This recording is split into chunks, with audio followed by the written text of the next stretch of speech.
to WRPB and WRPB Studios. Okay, so if you've been with me a while, you know that nothing makes me feel more excited than somebody who comes up with an idea that I should have thought of. And that is why the gentleman sitting next to me is here. And he didn't bring any food, because you know, guys, I love food, but what he does, I wouldn't want him to bring to the studio. With me is Jonathan Cruz. How are we doing today? I'm good. And the name of your company? It's Call for Duty Pet Waste Removal. Okay, Call for Duty Waste, and it's D-U-T-Y. D-U-T-Y. Okay, so if you haven't picked up on what it is, we're going to tell you right now. What is Call for Duty Pet Removal? So Call for Duty, it's a company that I started as a way to be able to try to provide my family with a better life. I decided one day I wanted to start something in my own. This is why I pursued it. So what I do is that I go into people's backyards and I clean up pet waste. Okay. How on God's green earth did you think of that idea? I'm glad you asked me that. It was one day I was literally just in my own backyard. I got 2 pets, Nala and Dakota, both dogs. I love them to death. And I was just back there cleaning up the pet waste. And for weeks beforehand, I was just trying to think in my mind, like, what am I going to do to try to, like, better my life, better my family's life? And I'm in the backyard cleaning up pet waste. And I was just, I felt like it clicked. I just thought to myself, like, will people pay for this? Is this a thing? So I looked online, and sure enough, like, there is a market out for it, and it's such a strange thing to people because a lot of times they never heard of it before. And we know from us people that have pets, especially dogs, that we let them out in the backyard, and they do their business, and it's okay if they, the first day, the second day, but as time goes by, you can't walk in the backyard anymore. No, and that's a big reason why I wanted to do it, because, I mean, just even as humans ourselves, like, they may go to the bathroom once, twice a day. If they're feeling a little bit sick, it may be a little bit more. So, especially if it's a Great Dane. Oh, landmines everywhere. Right. So, you come up with this idea, and now you needed a plan to put in place. So, is it like a simple plan, meaning like same thing you do for yourself, you know, a scooper, a broom, or whatever, a shovel, whatever? Yeah, so it's a simple plan. So I just have like a little bucket that I can run with a handle, and I have a rake.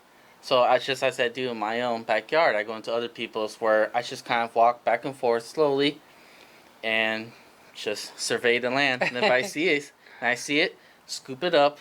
I kind of like to do 2 trips. I like to try to be at people's yards for at least a half an hour. That way I make sure they have a good cleaning. And then once I'm confident that I have found everything to be found, I throw it away, dispose of it.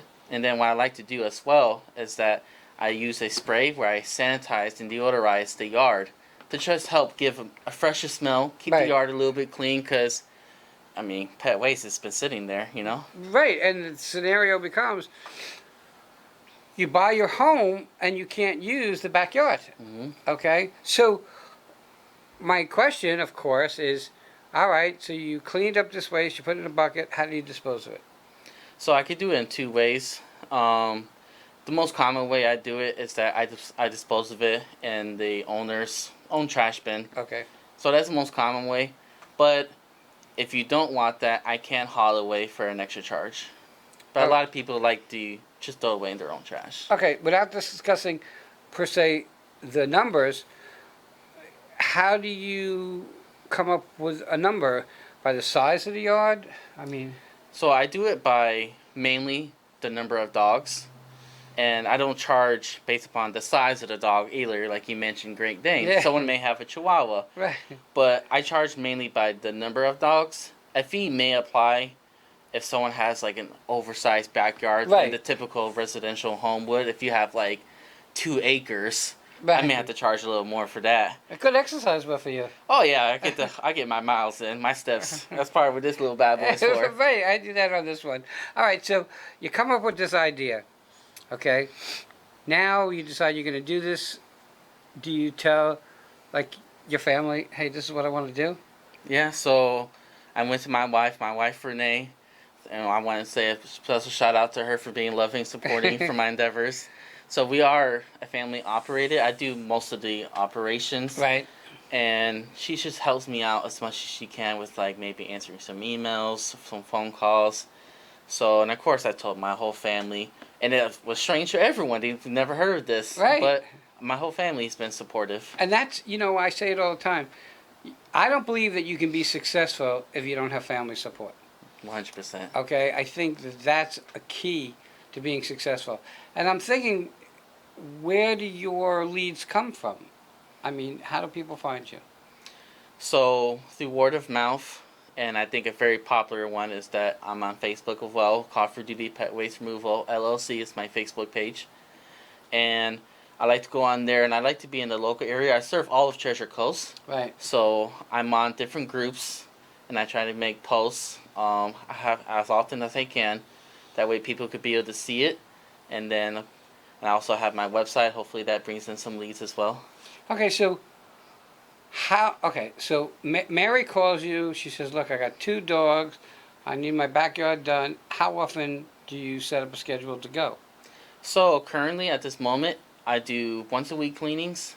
Bi-weekly, I'll do every other week. And I also do have one-time cleanings for people like who has a wedding, a barbecue, a little special event.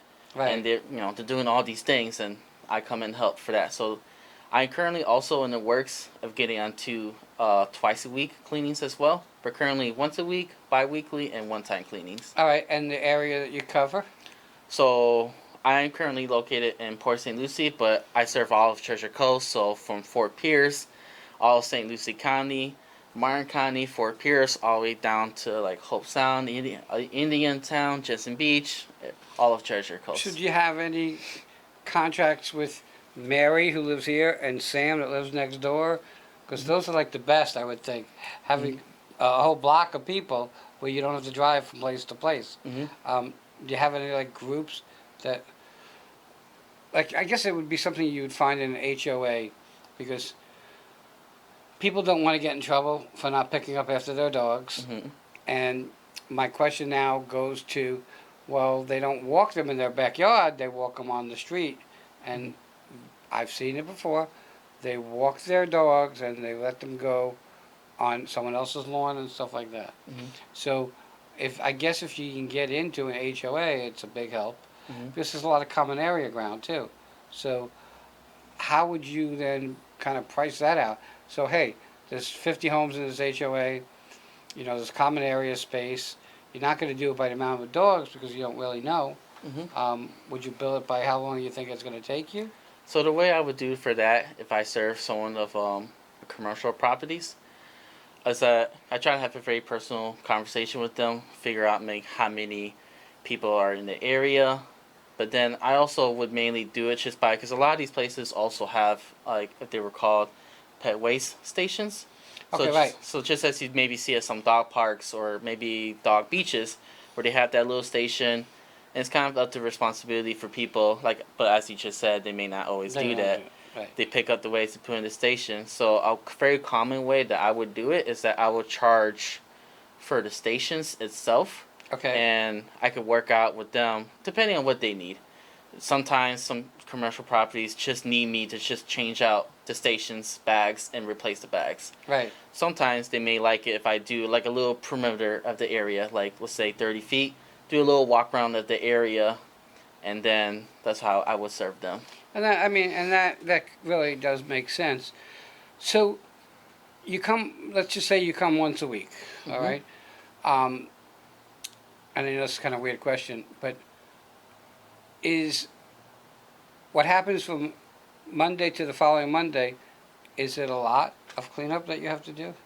Because 2 times a day, Mhm. basically 14 times that the dogs went out. Mhm. Is that like pretty time consuming? Well, it just depends on the situation, but typically, as I said earlier, probably takes about typically a half an hour. That's why I'm also very soon trying to implement twice a week cleaning, so that way there's less to pick up and the family can have more time with even less waste. And be able to use their property. Yeah. You buy the property, I hate to say it, but you buy the property to use and not to just have dogs poop all over it and then Mm-hmm. you can't go out. Okay? Bad enough that you can't go out with shoes, but you can't even go out barefoot. Mm-hmm. You know, so that, I mean, that becomes, in my opinion, a major issue. Okay, so you come up with this idea, you talk to your family, they all kind of support it. I'm going to guess that it was probably an easy venture to get into because you don't really need a lot of equipment, right? No, all I need is my bucket, my rake. I got my car, and myself, and my 2 working legs. Thank God that your legs are working. All right, so you go to the house. I guess the owners don't have to be home, right? No, not always.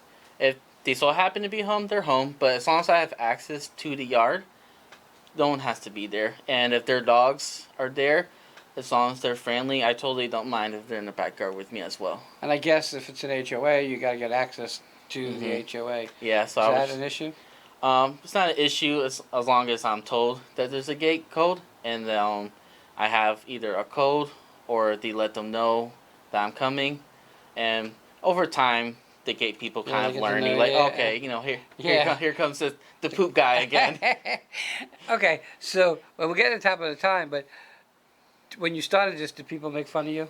Oh yeah, I mean, picking up Well, pet waste like I even said when I went in there, I said, "Oh, what a crappy job." yeah, Okay, you know, but it's a job that has to be done. yeah. Okay, and if you can earn a living and take care of your family, then you do it. Look, um, uh, nurses, assistants, CNAs, they got to clean up poop from humans and Mm-hmm. wipe their butt. You don't at least have to wipe the dog's butt. So at least you get away with that. Are there a lot of people that leave their dogs out all day when you get there?